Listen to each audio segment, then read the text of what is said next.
YouTube comments from a video titled, "It's Not Just You. Everyone hates Starbucks now."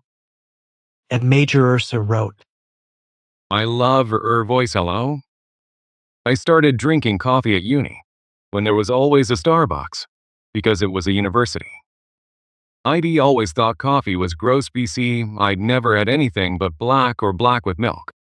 But a cafe mocha on a card that would expire at the end of the school year hit the spot when studying got hard. But after all the union busting and protesting and funding a genocide 3, I stopped drinking Starbucks. They taught me coffee was more than black bitter liquid adults drank. But they also taught me a coffee press is super efficient and takes about 6 minutes to brew. At Horsey Dino wrote, I knew they had been declining, but I couldn't believe that their profits dropped 50%. When I worked there, they taught me all about coffee, and that's how I learned their coffee is terrible.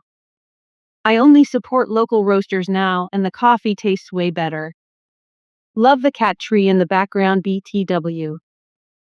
At Wendy Pierce 5621 wrote, They made the stores unpleasant, and then they wonder why people don't buy from them. Starbucks has become a highway rest stop for me, but only if MC Donald's is slammed. At Incerticit Necio wrote, I am someone who didn't like coffee until I found quality coffee, and Starbucks has terrible tasting coffee. Dark, bitter, bland, and expensive. Not worth it in the slightest. At Talou 4261 wrote, Interesting. I haven't been to a Starbucks in years. The only time I'm tempted is for the summer drinks. Milk tea doesn't quite scratch the itch that a pink drink does. I think you're probably right. Starbucks is on its way out, and I won't be sad to see it go. At Faceplant 1324 wrote, I stopped drinking coffee in 2019 and never started again. It was hard on my stomach. I could probably go back, as my stomach is a lot better now, but I prefer my morning oatmeal more, and feeling groggy until I had my caffeine fix kind of sucked. I feel good when I wake up now. I would also never buy a $7 coffee even for a friend or GF. It is just a waste of money. Patachura wrote, I used to live on their drip coffee in university because it was all I could afford from there, and it was the least offensive tasting drip coffee I had access to near campus. It was also a good place to sit with my laptop to study in between classes with comfortable sitting when you could find room, and good Wi-Fi. I was also appreciative of their reward system, which accrued enough points for a free drip coffee or a bakery item pretty quickly. None of those things is true anymore. Their drip coffee hasn't changed, but other places have tastier brews for the same or better prices. There's no sitting at all in most of their stores, and their rewards program is terrible, with rewards being more difficult to attain. At Music 34897 wrote, It's so funny because they get it from every angle. They're a big business that overcharges, so I'll just get overcharged by a local spot if I'm going to pay that much. Politically, the right hate them for their woke aesthetics and the tendency to be staffed by young people and queer people, and the left hate them for union busting and support for Israel. They wanted to be everything to everyone, and now they're nothing to no one. At Jonathan Wing Music wrote, American coffee snob here who absolutely looks at Starbucks lovers like they drink horse piss ha.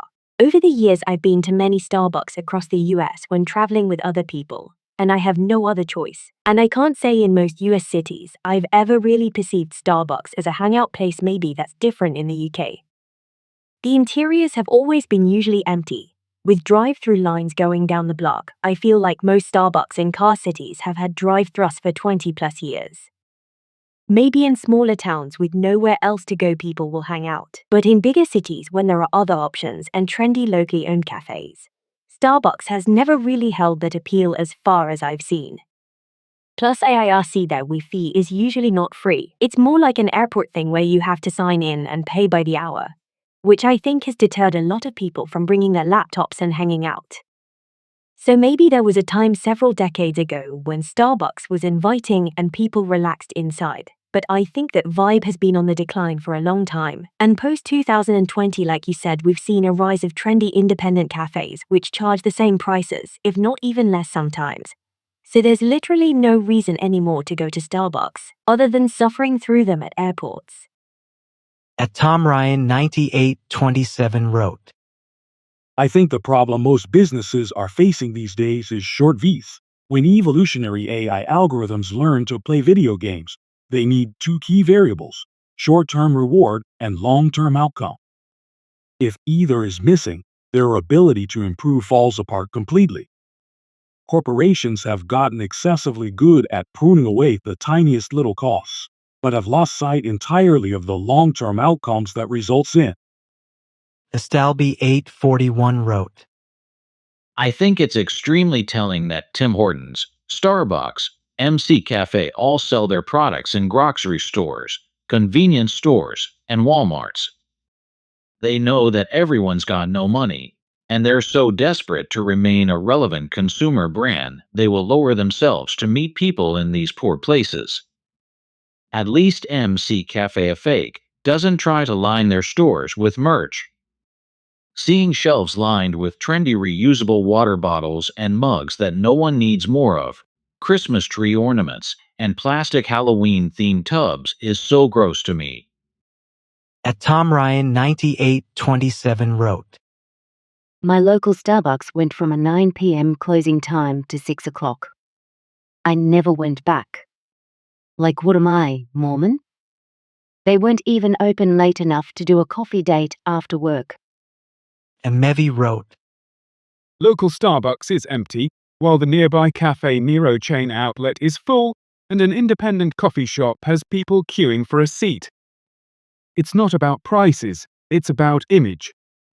Who wants to be seen in a Starbucks? Sad for the staff. They got shit on for years just to lose their job. and Martin VV9LF wrote, Never been inside a Starbucks myself. I think Warren Buffett had the best opinion on businesses. He only invested in salt-of-the-earth types.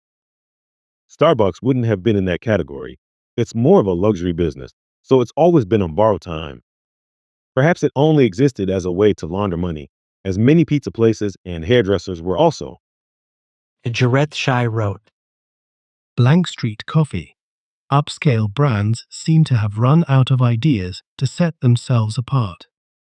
Every time I see a new, upscale concept, it literally looks like the placeholder content in a video game that you're supposed to personalize for yourself, but they need something to get started in the creator menu. But for some insane reason, they decided on that branding and spent money on expensive signage. It's very weird. Upscale branding is lost in a way that's kinda scary. Giorto wrote, I don't know much about the US in this regard, but in most of Europe, Starbucks is considered terrible. You can literally buy better coffee for less in any other cafe. You don't even have to go to a good one. But like the most expensive places, at least in my country, match the prices of Starbucks. So you basically have the choice of going into a luxury coffee house to sip on a great cappuccino, or you can go to Starbucks.